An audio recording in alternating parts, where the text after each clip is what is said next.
그 위상이 높아지면서 여권 지수가 높아졌다 그러죠.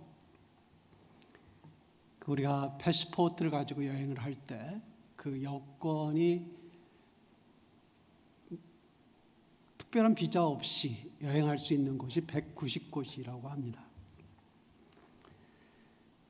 여권의 힘이 국가의 힘 그 자체는 아닐지 몰라도 대한민국의 여권이 세계에서 당당히 가지고 다닐 수 있는 여건인 것은 맞는 것 같습니다. 이제 좋은 나라가 돼가고 있는 것 같아요. 우리 젊은 세대들은 훨씬 그 선진국의 어떤 특권을 가지고 살아가는 것 같습니다. 이 여건은 우리가 어디에 속해 있는가? 우리의 주민증, 아이디라고 하죠. 주민증도 마찬가지입니다만은 우리가 어느 나라에 속해 있는가를 알려줍니다.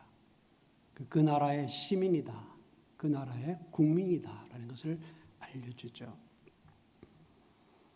그래서 우리가 어디 갈 때마다 그 여권을 소지하거나 또는 우리가 평상시에도 가급적 주민증을 소지하고 있습니다. 가끔은 잃어버릴 때도 있어요.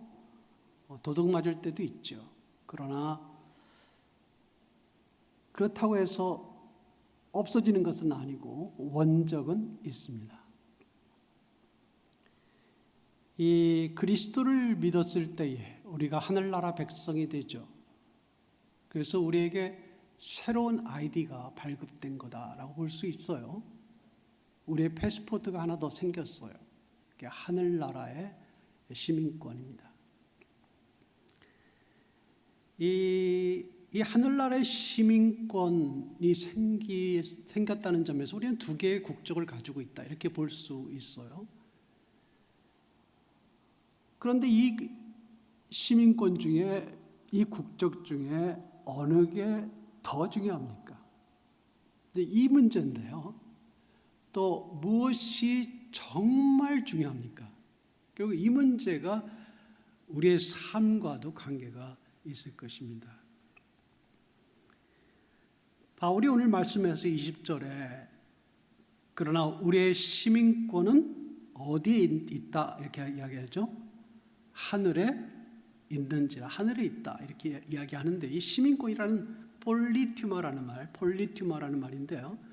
이 말은 시민권, 시민으로서의 권리를 가리키는 말이기도 하지만 그보다는 좀 더 강한 의미는 뭐냐면 시민권이 있는 지역입니다. 그걸 강조해요. 우리의 시민권이 어디에 속해 있는가를 강조합니다.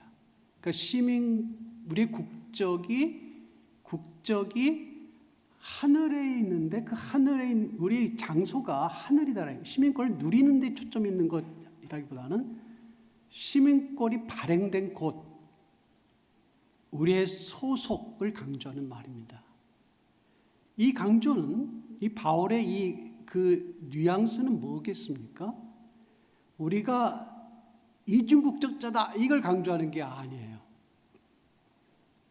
우리가 땅에 시민권이 있고 하늘에도 있다, 두 개를 다 있다 이걸 강조하는 것이 아니라 오히려 뭐죠? 땅의 시민권보다 하늘의 시민권이 우리의 진정한 시민권이다 이걸 강조하는 표현이에요. 이걸 잊지 말아라 이거예요. 우리가 이 땅에 살다 보면 너무 바쁘니까 또 보이는 것을 우리가 놓칠 수 없으니까 살지만 그래서 자꾸 잊어버리게 되는 게 하늘의 시민권이, 하늘의 우리의 본적, 우리의 본향이 하늘이라는 그 사실이에요. 그걸 자꾸 잊어버려요.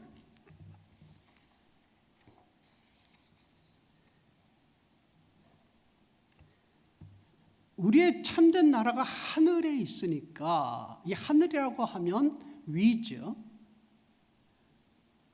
단지 공간적인 위라는 의미보다는 하나님이 계신 곳, 보이지 않는 그 세계를 가리키겠죠.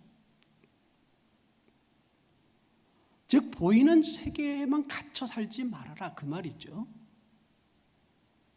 우리의 영원한 소속이 하늘에 있다는 사실을 잊지 말아라. 언제든 편안할 때든 바쁠 때든 건강할 때든 병이 걸렸든 코로나 시대든 코로나를 극복한 시대든 잊지 말아라. 우리의 참된 소속이 하늘에 있다. 이것을 강조하는 것이죠. 이걸 늘 생각하면서 살아라는 거예요. 두 개의 시민권, 두 개의 국적을 자랑하는 데 있지 않고 오히려 이것을 좀 대조하면서 무엇이 영원한지 중요한지를 생각하라는 것이죠. 어쩌면이 아니라 우리의 참된 소속이 하늘에 있고 하늘에 있는 것이 영원한 것이고 하늘에 있는 것이 참된 것이라면 이 땅에 있는 것은 그렇게 큰 게 아니다. 이것을 말하는 거겠죠. 이 땅에 있는 소속이라는 것, 우리가 이제 대한민국이 잘 사는 나라가 됐으니까 이제 우리가 자랑하고 살자라고 생각할지 몰라도 그거 별거 아니다라는 거예요. 우리 한국이 좀 못 살 때나 우리가 잘 살 때 좀 긍지를 다르죠. 그 긍지를 느끼고 살 수 있지만 그거 그렇게 별로 자랑할 거 아니다. 그런 말 아닐까요? 우리의 소속에 따라서 나라가 다르니까 우리가 한국 사람이니까 한국에 대해서 너무 우리 좋아하고 우리의 주신 고국이니까 우리가 사랑하고 섬기고 아껴야 되지만 그건 너무 집착하지 말라. 그런 말 아닐까요? 왜? 우리의 본적은 사실 하늘에 있으니까. 우리가 가지고 있었던 그러한 어떤 지역이나 출신이나 이념 같은 게 굉장히 중요한 것처럼 보이지만 이 땅에서 가지고 있는 그것들이 사실 대단한 거 아니니까 너무 거기에 집착하지 마라. 그것 때문에 형제들이 싸우고 그것 때문에 죽기 살기로 덤벼들 그러지 마라. 내가 지지하는 사람이 대통령이 돼야 된다고 너무 집착하지 마라. 그거 대단한 거 아니다. 이런 말은 아닐까요? 정말 중요한 게 있다. 우리에게. 우리가 땅에 가지고 있는 것들 가지고 하늘의 것을 섬길 거냐, 하늘에 쌓아둘 거냐, 그죠? 아니면 하늘의 시민권이라는 그 특권을 가지고 땅에 집착해 살아갈 거냐, 그 둘 중에 우리가 어디에 있느냐를 물어보는 건 아닐까요?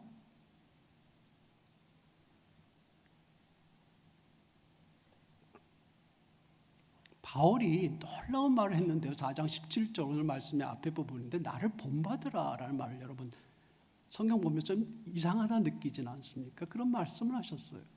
나를 본받으라? 바울의 인격이나 모든 것을 다 우리가 따라야 된다는 뜻일까요? 그건 아닐 겁니다. 바울이 여기서 맥락 속에서 말하고자 하는 나를 본받으라는 말은 바울이 하늘의 시민권자로서 살아간다는 그것을 강조하는 것입니다. 내가 이 땅에 많은 것을 바울은 바울대로 가지고 있는 게 있어요. 그러나 그것을 그렇게 고해하지 않는다는 것이에요. 하늘의 시민권을 가진 자로서 살아가고 하늘의 나라의 모든 것을 쌓아놓는 삶을 살아가는 바울, 이거는 너희들이 본받으라는 말 아닐까요? 여러분이 맥락을 성경 이 빌립보서 3장 4장의 맥락을 보시면 바로 그것을 알 수 있을 겁니다. 바울이요, 어떻게 땅에 가진 것은 상대적이긴 합니다. 어떤 사람보다 어떤 것이 더 뛰어나고 어떤 것이 모자라고 이렇게 돼 있어요. 여기서는 절대적인 것이라는 건 없습니다. 상대적이에요. 심지어 로마 황제라도 그럴 것입니다. 바울에게 있어서요, 바울은 세 가지의 이 땅에서 내놓을 것이 있었습니다. 한 가지는 그가 정통 유대인이라는 것입니다. 그 이야기는 그가 앞에 3장 앞에 쭉 5절부터 쭉 이야기를 합니다. 그건 유대인 중에 유대인이었습니다. 낳은 지 8일 만에 할례를 받았어요. 이것은 유대인 부모, 정통 부모로부터 나지 않고선 될 수 없는 일입니다. 이게 율법에 규정해놨잖아요. 이것을 따를 수 있는 것은 양쪽이 다 유대인이어야만 가능하죠. 이스라엘 족속이고요. 이스라엘 언약 백성으로서 그는 선택된 백성에 소속했었고요. 또 그런 이야기 드려요. 베냐민 지파라는 것은 무슨 이야기겠어요? 그가 여러분 이스라엘이 유다와 이스라엘로 나눠진 거 기억하시죠? 그러면서 북이스라엘이 아수르에 망하고 남유다는 나중에 바벨론에 망했는데요. 나중에 돌아온 민족은 그 남유다예요. 남유다는 바로 유다와 베냐민 지파로만 되어 있습니다. 그러니까 북이스라엘은 잃어버렸어요. 그러니까 베냐민 지파라는 말은 정통 나는 혈통적으로 틀림이 없는 유대인이라는 그런 뜻이에요. 그러니까 그가 유대인으로서 자랑할 게 너무 많아요. 자기 세상에 가진 게 너무 많아요. 그죠? 히브리인 중에 히브리라는 말은 그의 언어가 이 바벨론의 유대인들이 포로를 갔다가 돌아온 다음에 그들이 쓴 언어가 같은 히브리어의 같은 세머족이지만 조금 다른 바벨론 언어 아람어였어요. 그 아람어가 예수님 당시에도 일종의 국어처럼 쓰였습니다. 히브리어를 정통으로 아는 사람들이 많지 않았다는 뜻이에요. 히브리어를 정통으로 아는 사람들은 율법학자들이에요. 바리새파들이에요. 바울은요, 히브리어의 정통으로 아는 사람이었어요. 그러니까 제가 일일이 다 설명할 필요 없습니다만은 유대인으로서 그는 가진 게 얼마나 많았습니다. 그러나 주님, 이 바울이 뭐라고 이야기해요? 내가 그리스도를 위하여 이것을 다 해로 여기고 아무것도 아닌 것으로 생각한다. 그리스도를 위하여 이건 심지어 나는 이것을 배설물로 생각한다. 왜? 그리스도를 아는 것이 너무도 소중하기 때문에, 그리스도를 위한 것이 너무도 중요하기 때문에 바울 그렇게 이야기하거든요. 여기 3장 앞에 부분 쪽에 여러분 읽어가시면 그것을 알 수 있을 것입니다. 이 땅에 있는 게 큰 거 아니에요. 많이 갖고 계셔요? 그거 대단한 건 아니에요. 감사할 수는 있지만 그게 하늘보다 크지 않아요. 많은 배경이 있으세요? 그 좋을 수 있어. 그 자체가 나쁜 거라고 생각하면 안 돼요. 그러나 그거 그렇게 대단하게 자랑할 게 아니에요. 바울은 이 유대인 중에 유대인으로서 가졌던 이것을 그가 하늘의 시민권자로서 하늘을 위해서 어떻게 사용해 왔는지를 생각해 보세요. 그 가치는 그리스도를 아는 지식, 그리스도의 영광에 비하면 아무것도 아니다, 배설물과 같다라고 생각하는 그 바울. 그러나 이 땅에 가진 것 가지고 그가 어떻게 사람들을 섬겨왔어요. 어떻게 그리스도의 교회를 세웠어요. 어떻게 하늘에 그의 가치 있는 것을 쌓아놨느냐를 생각해 보세요. 즉 땅의 것은 하늘을 위해서 사용하는 거예요. 그래서 주신 거거든요. 그에게 있는 두 번째 자질, 이 본문에는 나오지 않았지만 그게 뭐냐면 헬라 문화에 정통한 사람이에요. 언어와 문화에서 바울은요, 헬라 언어, 그러니까 그것이 헬라 사회라는 것을 여러분이 아시는 분들이 많을 거예요. 맞아요. 그리스부터 이 동쪽은 헬라어권이에요. 예전에 고대 헬라 제국의 알렉산더 이후에 헬라 제국이고요. 그리고 그리스 옆에 이탈리아 로마로부터 서쪽은 라틴어 로마어권입니다. 로마 제국이지만 전체가, 그러나 이 헬라어권을 그대로 유지하게 만들었던 이유는, 놔뒀던 이유는 헬라 문화가 로마 문화보다 먼저 되었고 더 우위에 있었기 때문에 그래요. 그러나 힘으로는 지금 로마가 점령된 상태죠. 이때 이 헬라어를 정통으로 구사한다는 것은 그가 이 헬라어권에서 교육을 잘 받았다는 뜻입니다. 여러분, 바울의 서신들을 연구해 보면 학자들이 그의 수사학이 얼마나 뛰어난지를 알 수 있어요. 그걸로 그가 자랑했습니까? 그걸로 그가 자기의 영광을 위해 살았습니까? 아니면 그걸로 섬기는 데 살았습니까? 그래서 그의 보석 같은 이 헬라어 문장들이 신약 성경에 기록되어 있는 것입니다. 땅의 것을 가지고 하늘의 것을 섬기는 것이죠. 땅의 것을 하늘에 쌓아놓는 것이죠.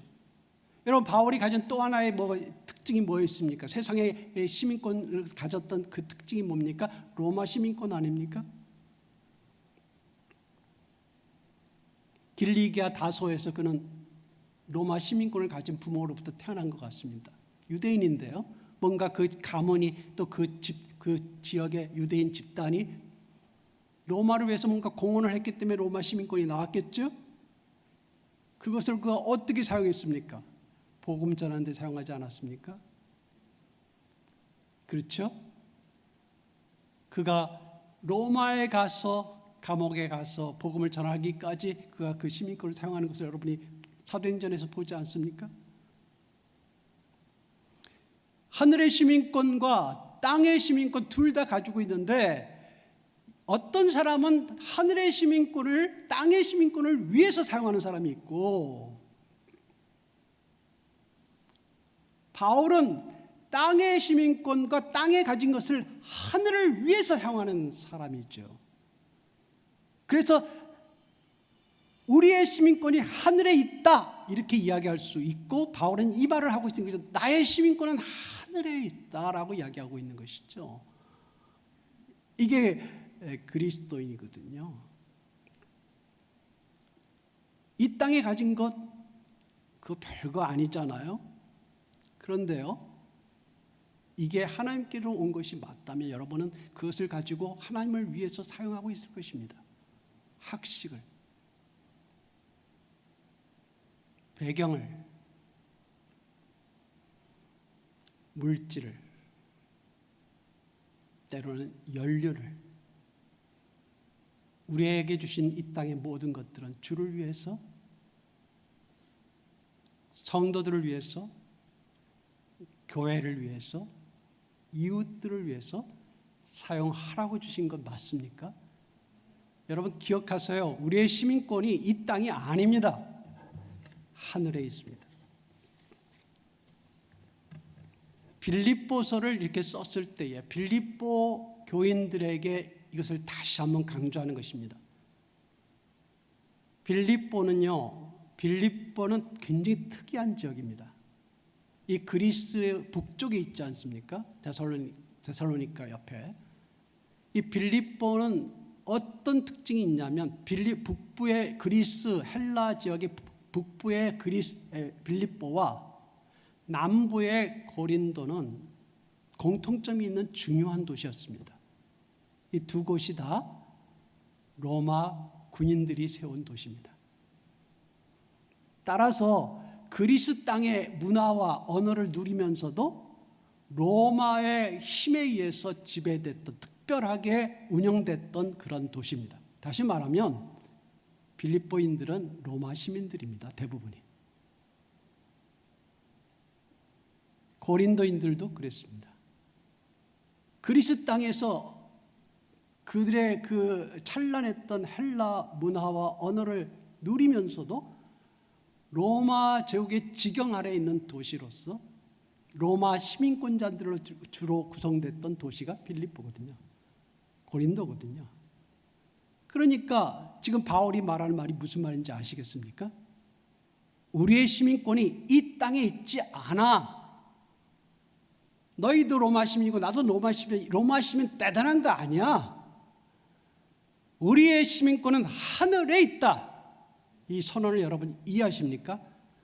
이 땅에 집착해서 로마 시민으로서 자긍심을 느끼고 누릴 걸 다 누리고 그렇게 살아가는 게 우리의 인생이 아니다라는 말이에요. 그것을 가지고 하나님을 섬기는 것이고 하늘에 있다라는 것은 하늘은 하나님이 계신 것이고 하늘은 예수 그리스도께서 계시는 것이고 하늘은 하나님의 뜻이 그리스도의 뜻이 이루어지는 것이고 그의 일이 수행되는 것이고 그의 능력이 나타나는 것이다. 그 하늘에 우리의 시민권이 있다. 이렇게 이야기하고 있는 것이죠.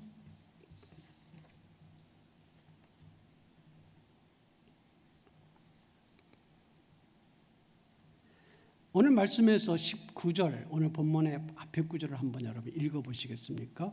바울이 우리 하늘나라의 시민권을 가진 자와 땅의 시민권에 집착하는 자의 대조를 보여주는 장면입니다. 19절입니다. 같이 읽겠습니다. 그들의 마침은 멸망이요 그들의 신은 배요 그 영광은 그들의 부끄러움에 있고 땅의 일을 생각하는 자라.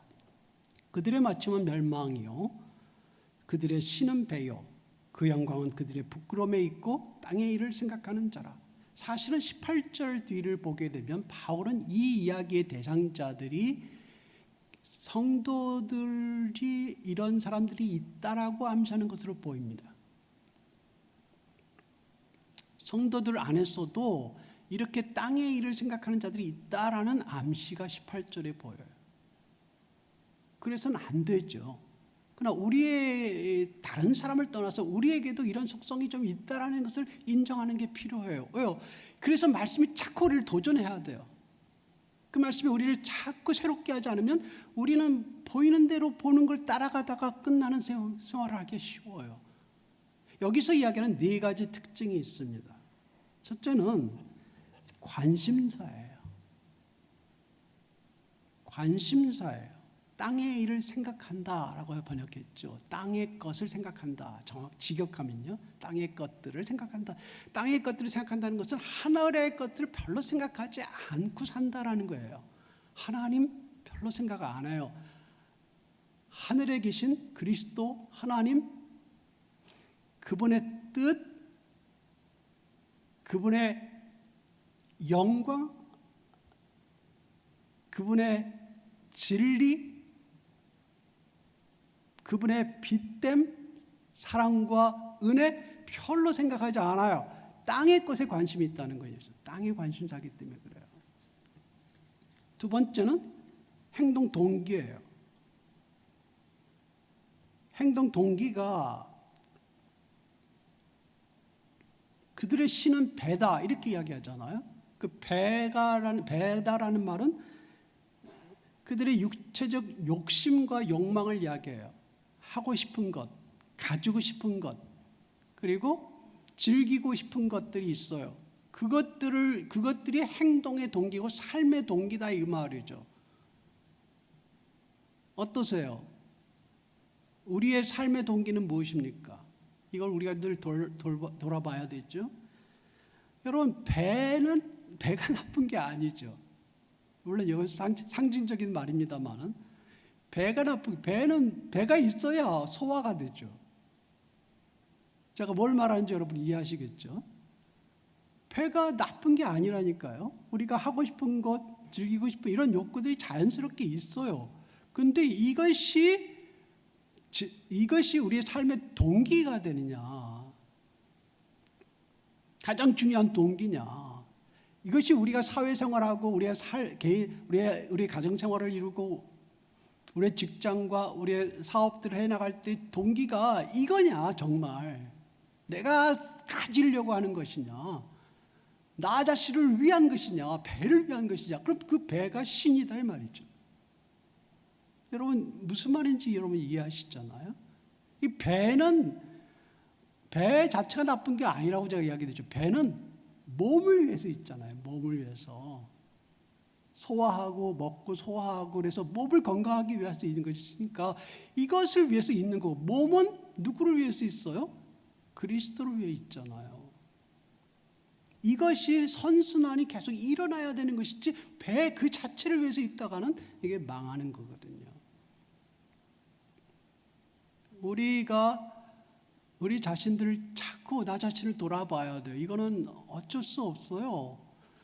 시간 지나면 자꾸 우리가 타성화되고 땅에 보이는 대로 살 수밖에 없어요. 그것은 뭐 신학교 교수고 목사고 상관없어요.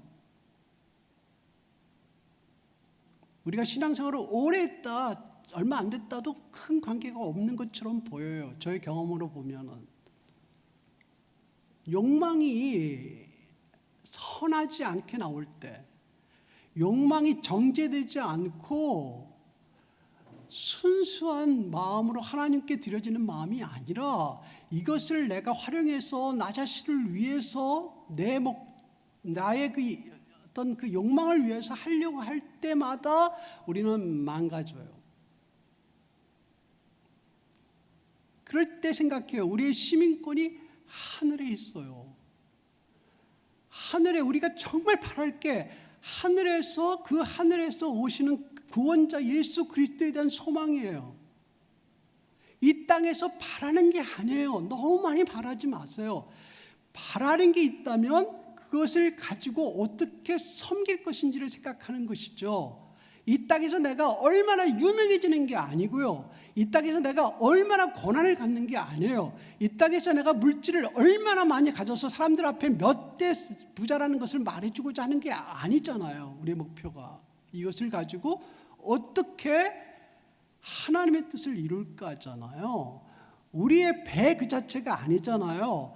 우리의 배를 잘 움직여서 몸을 건강하게 만들고 그의 나라를 세우고 그의 교회를 위하고 이웃과 세계를 위해서 이 땅에 보내신 그리스도의 삶을 사는 그리스도인으로서 그리스도 닮은 삶을 사는 거잖아요.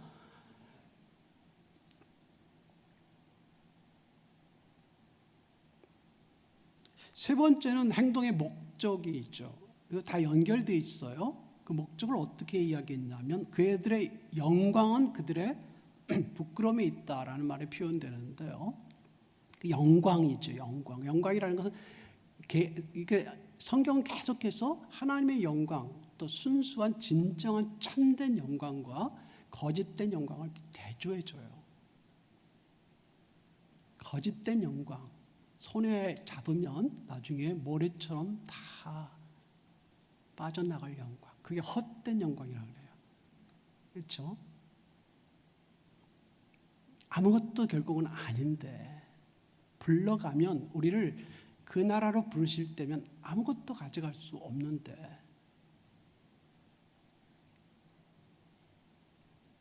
저는 얼마 전에 어머니 모친상을 당했어요. 놀라운 경험을 했어요. 떠나시기 전날 주님께 그런 기도를 드렸어요. 주님, 이제는 하늘문을 여시고 어머니를 받아달라는 기도를 하게 됐어요. 그리고 그 다음날 아침에 한 번 더 기도드렸는데 그날 떠나셨어요. 뭘 느꼈는지 아세요? 주님께서 문을 열고 어머니를 품에 안으시는, 실제로 물론 이것은 내 느낌이지만 좀 그런 느낌을 강하게 가졌어요. 어머니를 주님께서 품에 안으신 거예요. 문을 여시고. 제가 그런 기도는 처음 드렸거든요. 어머니가 아프신 다음에도.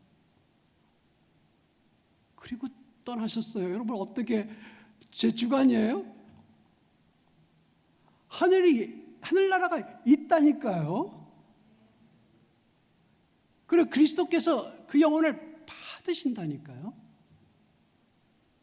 그 전에 기도는 제가 손을 붙잡아 달라. 주님 손을 놓지 않는 걸 내가 믿는다. 머리를 쓰다듬어 달라. 품에 안아 달라. 그거였거든요. 근데 떠나실 때 그 기도는 그게 아니고 이제 문을 열어서 하늘문을 열어서 하늘문으로 데려가 달라는 거였거든요. 놀라운 일이었어요.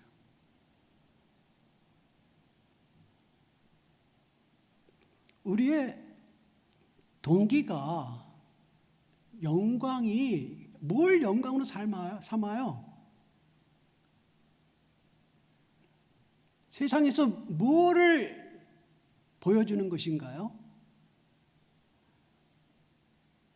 우리 가운데는 있는 분이 있고 없는 분이 있어요. 물질이든 학식이든 배경이든 뭐든 있는 분이 있는 이유는 무엇 때문이라고요? 섬기기 위해서예요. 없는 분도, 그래서 야고보는 이야기 강조하잖아요. 가난한 자는 그리스도 안에서 부유한 것을 자랑하라고요. 왜? 가난해도 내가 이 땅에서 좀 가난한 것뿐이다. 내가 하나님 나라의 부유함을 가지고 있다라는 거예요. 가지고 있는 자도 겸손하라는 거죠. 이 땅에서 가진 게 별거 아니다라는 것을 생각하고 그것으로 어떻게 하면 내 학식으로, 나의 배경으로, 나의 물질로 다른 사람을 섬기고 그리스도를 섬길 것인가. 이것을 생각하는 거죠. 어떻게 하면 더 이 사회를 좀 더 유익하게 할 것인가. 이것도 우리 그리스도인의 미션이에요. 이 땅에서 해야 될 미션이에요.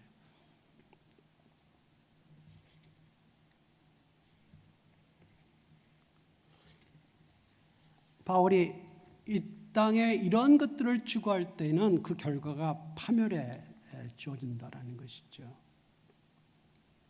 여러분, 오늘 말씀을 통해서 제가 여러분께 설명을 드리고요, 또 제가 묵상하고 생각한 것들을 여러분께 나눴습니다.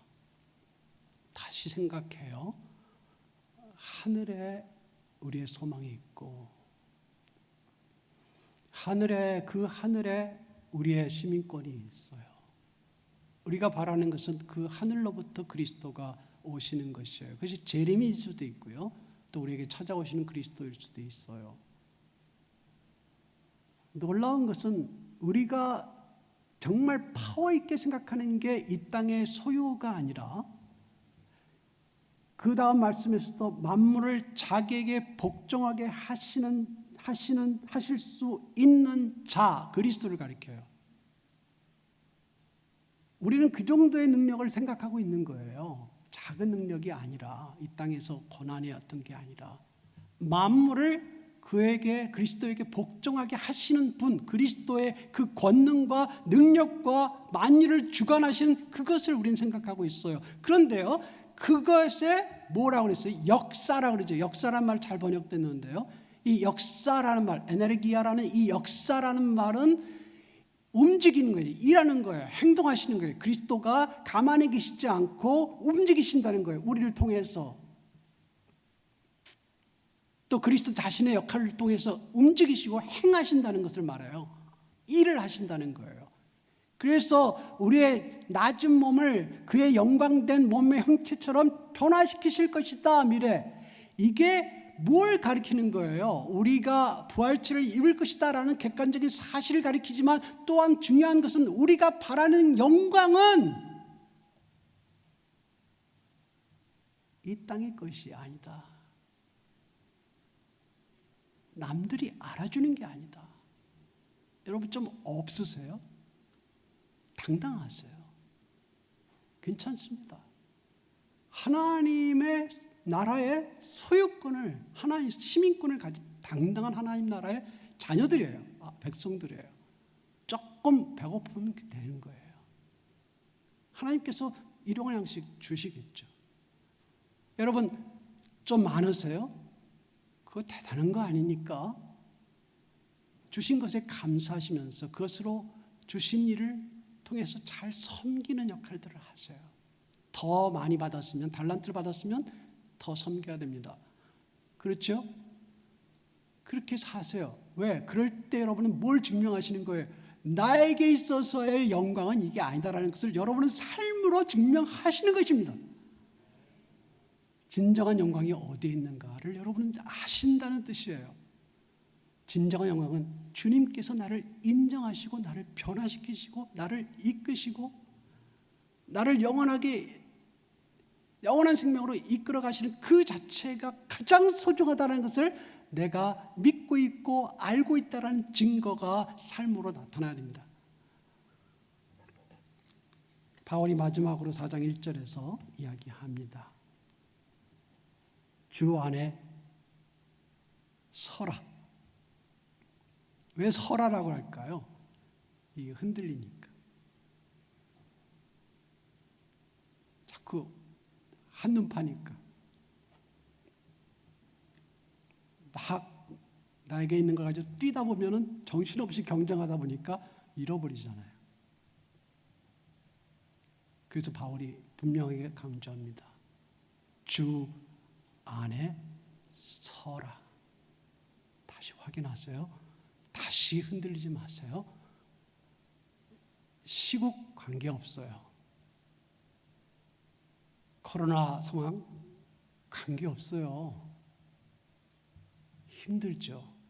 때로는 우리가 코로나 걸려도 신경 너무 쓰지 마세요. 우리의 중심이 주님께 있고 우리의 시민권이 하나님의 하늘나라에 있어요. 주 안에 굳게 서십시오. 기도하겠습니다.